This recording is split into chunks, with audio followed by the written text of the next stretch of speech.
बिस्मिल्लाहिर्रहमानिर्रहीम। अस्सलाम वालेकुम नाज़रीन, आप देख रहे हैं प्रोग्राम हक़ाइक़। मैं हूं आपके साथ फ़ाइज़ा शिराज़ी। नाज़रीन, सूरत हाल कुछ इस तरह से है कि माज़ी की बातें तो हम डेफ़िनेटली हमारे सामने ही है। जो तारीख़ है, तारीख़ से तो मुनहरिफ़ नहीं हो सकते हम लोग, लेकिन सूरत हाल डिस्कशन के हवाले से जो भारतीय बयानात हैं, उस हवाले से नरेंद्र मोदी साहब के जो स्टेटमेंट्स हैं, उस हवाले से तशवीशनाक किस्म के हैं। जिस तरह के वो स्टेटमेंट्स दे रहे हैं, जिस तरह की उधर से बातें आ रही हैं, जिस तरह के उनके डिफेंस एनालिस्ट बातें कर रहे हैं,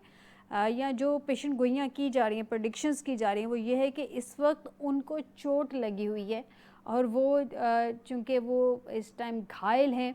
पाकिस्तान ने जिस तरह से जवाब दिया था, जिस तरह से पाकिस्तान ने अपने आप को डिफेंड तो किया ही किया था, उसके बाद जिस तरह से पाकिस्तान ने जवाब दिया और ये जिस तरह से विनिंग पोजीशन में पाकिस्तान इस टाइम स्टैंड कर रहा है, ये उनसे नाकाबिले बर्दाश्त है। और जैसी बात है, अभी 1 साल गुजरा, अगले 4 साल मोदी सरकार की हुकूमत रहनी है, तो 4 साल तो बड़ी दूर की बात है। अभी प्रेडिक्शंस की जा रही हैं कि कुछ ही अरसे में हो सकता है नरेंद्र मोदी की सरकार की जानिब से दोबारा कोई एस्केलेशन की जाए, एक्सपेक्टेड है।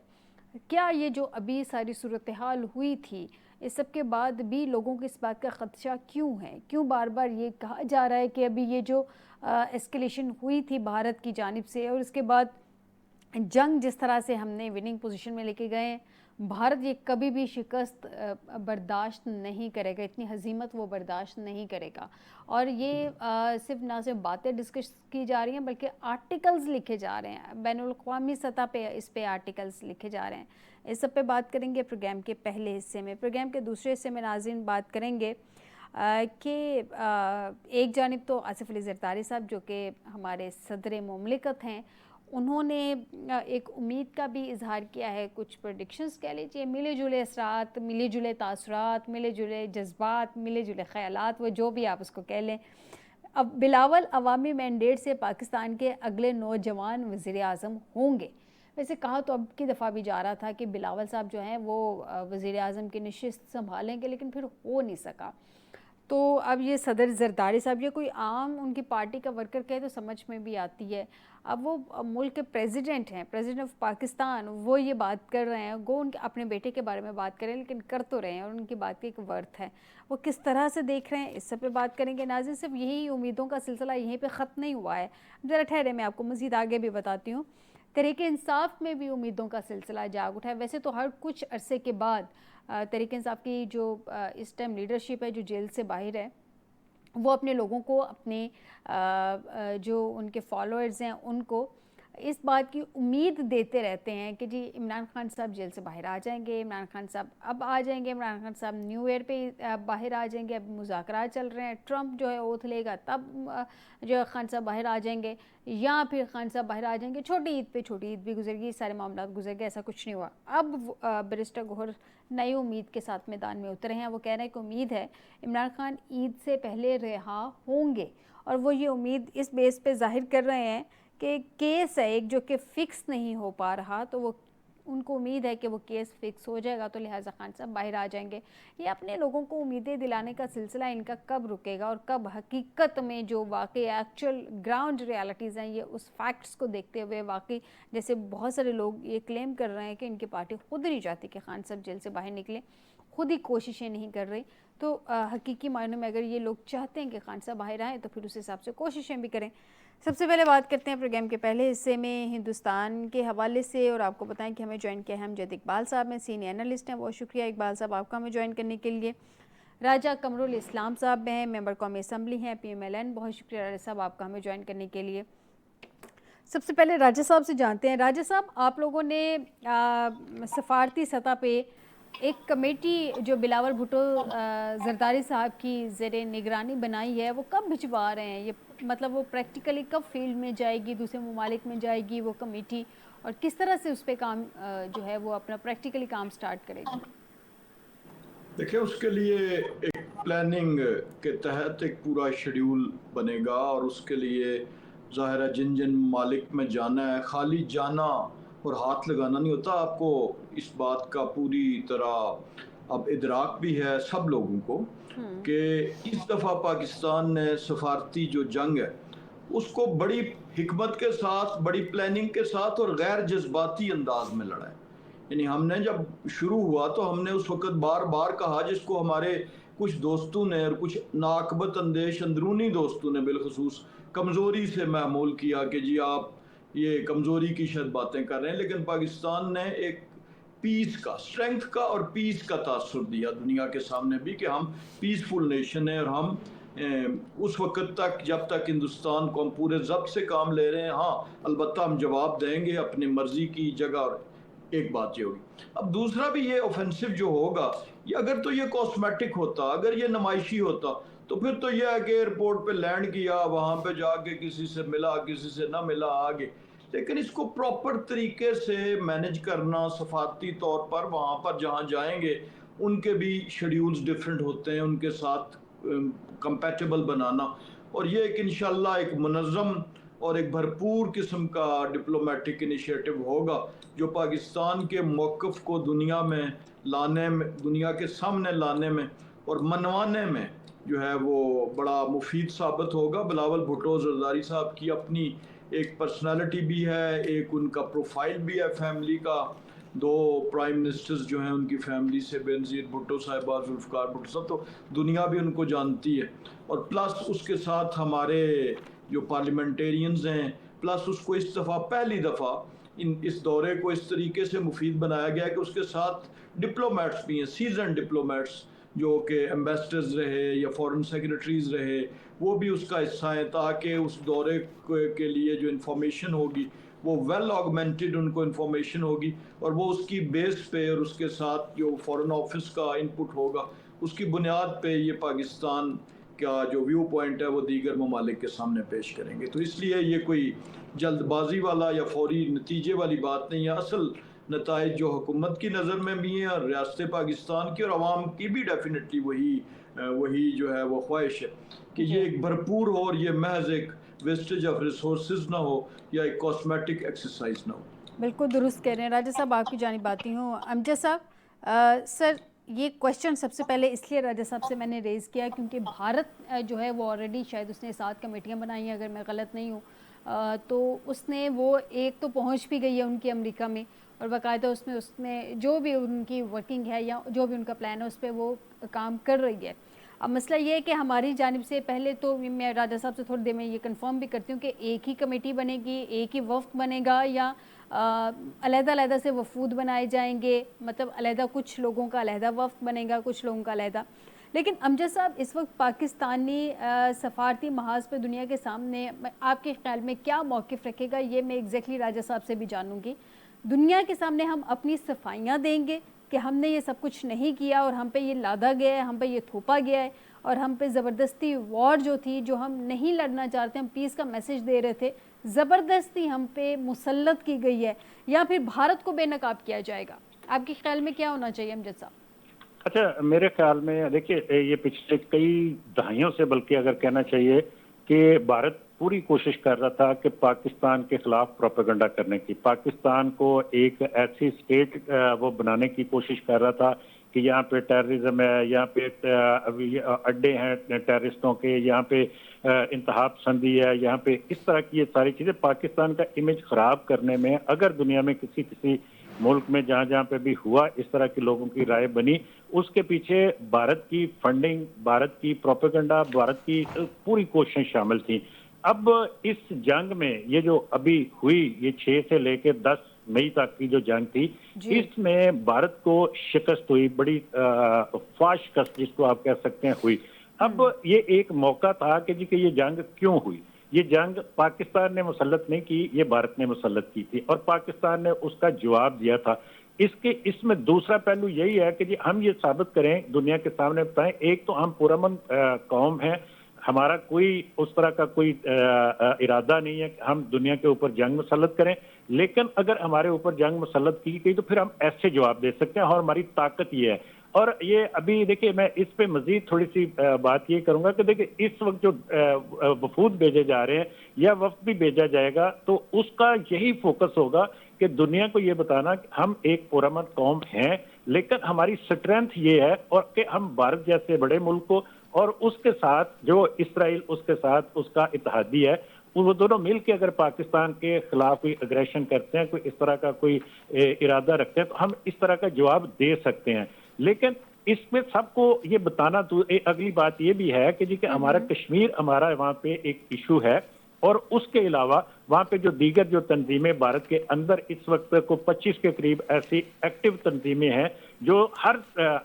भारत के हर हल्के, हर हिस्से में है, हर स्टेट में है, कि जो ये चाहती हैं कि हम भारतीय हुकूमत से आज़ादी हासिल करें। उनको क्या मसाइल हैं, वो दुनिया को ये बताना चाहिए कि जी कि असल में इस वक्त जो फसाद है वो भारत के अंदर है, भारतीय हुकूमत की वजह से है, ना सिर्फ अपने मुल्क के अंदर है बल्कि दूसरे ममालिक इर्द गिर्द के मुल्कों को। अगर आप देखिए पाकिस्तान के साथ तो एक उसका चल रहा है, अब भूटान जैसे छोटे मुल्क के साथ उसका शुरू हो चुका है, नेपाल के साथ जहाँ पे कभी वीजा फ्री आमदोरफ्त थी उनकी, वहां पे उनके साथ क्लैश हो चुका है, श्रीलंका के साथ उनका एक बड़ा लंबा वो चलता रहा, लेकिन इस वक्त कशीदगी है। बर्मा के साथ, म्यांमार के साथ उनके इख्तलाफात, और जो अभी पिछले कई सालों से हम बांग्लादेश की सूरत देख रहे थे उसके साथ भी उनके इख्तलाफात बड़े शदीद किस्म के हो चुके हैं। तो ये सिर्फ पाकिस्तान का मसला नहीं है, ये सारी चीजें दुनिया को बताना जरूरी यही है कि पाकिस्तान का स्टैंड भी यही है कि हम पुरअमन मुल्क हैं, हम सफारतकारी, हम बातचीत से अपने जो दरीना मसाइल है उनको हल करना चाहते हैं, लेकिन भारत का रवैया ये है। अभी मैं एक छोटी सी बात अगर आप इजाजत दें तो मैं ये करूंगा, अभी आपने कहा था कि भारत जो बयानात दे रहा है, देखिए भारत इस वक्त शिकस्त खुर्दा है, भारत इस वक्त तिलमिला रहा है, ठीक है, वो अपने लोगों को तसल्लियां देकर ये कहना चाहता है कि जी कि हम दोबारा हरकत कर सकते हैं, हम दोबारा उसके ऊपर हमला, उसके पीछे सिर्फ ये है वो अपनी सियासी साख को बचाना चाहता है। अभी वहां पे बिहार में और एक आध और स्टेट में वहां पे इलेक्शन का दौरा चल रहा है आपको तो इसमें अगर हम ये देखते हैं कि इस सारे सिलसिले को, एक तो वहां पे वो लोगों को वो मुतमईन करने की कोशिश कर रहा है कि हम जनाब जंग हमने खत्म नहीं की, वो कहते हैं कि अभी ऑपरेशन सिंदूर हमारा जारी है तो हम दोबारा से हमला कर सकते हैं, वो अपने लोगों को सिर्फ तसल्ली दे रहा है। इसके अलावा एक और छोटा सा पॉइंट जाते जाते मैं वो भी आपसे एक शेयर करूं, वो ये है कि इससे पहले आप याद रखिएगा कि जब यहाँ पे भारत ने सो कॉल्ड अपनी सर्जिकल स्ट्राइक की थी पाकिस्तान के ऊपर, और उसके बाद जब हमने उनके पायलट को गिरफ्तार भी किया था और उनका एक मिग 13 भी गिराया था, उसके बाद उन्होंने उसके बाद उन्होंने ये राफेल खरीदे थे, ठीक है। अभी इस वक्त जो भारत की शिकस्त हुई है उसमें भारत के अंदर एक ग्राउंड हमवार की जा रही है कि हम किसी तरीके से कोई बड़ी डील करें, चाहे अमेरिका के साथ या किसी और मुल्क के साथ। जो अभी आपने अमेरिका का जिक्र भी किया था कि एक वो आपको पता है कि वो सदर ट्रंप ने उनको पहले ऑफर की थी कि आप F-35 हमसे ले लें, तो वो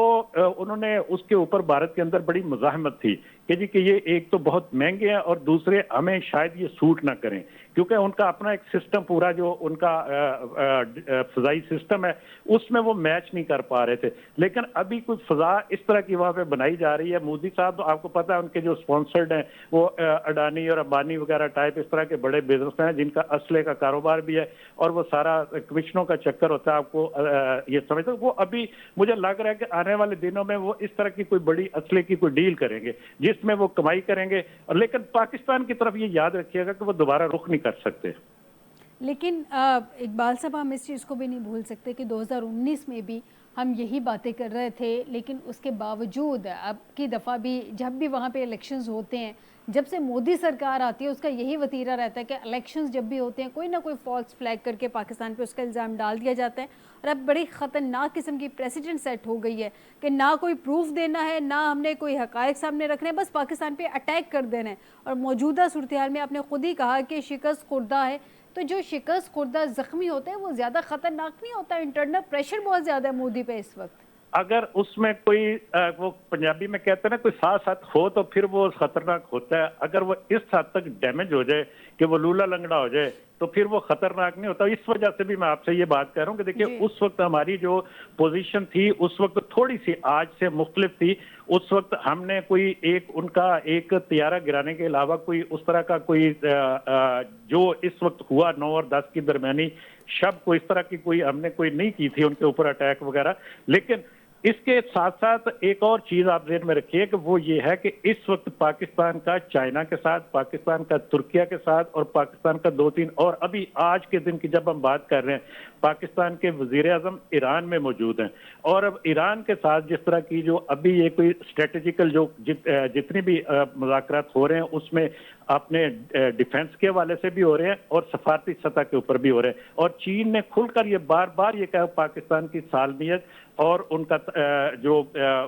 इलाकाई भी और उनकी माशी उसका हम तहफ़्फ़ुज़ करेंगे। ये बात, ये इतना खुला पैगाम है पूरी दुनिया के लिए, ये सिर्फ भारत के लिए नहीं पूरी दुनिया के लिए, कि इस वक्त चाइना पाकिस्तान के साथ खड़ा है। और अगर भारत इस तरह की हरकत करेगा तो उसको सिर्फ पाकिस्तान के साथ नहीं लड़ना पड़ेगा, फिर उसको फिर चीन के साथ भी लड़ना पड़ेगा। और हो सकता है कि आने वाले दिनों में कोई इस तरह की डेवलपमेंट हो जाए कि फिर उसको ईरान के साथ भी लड़ना पड़े।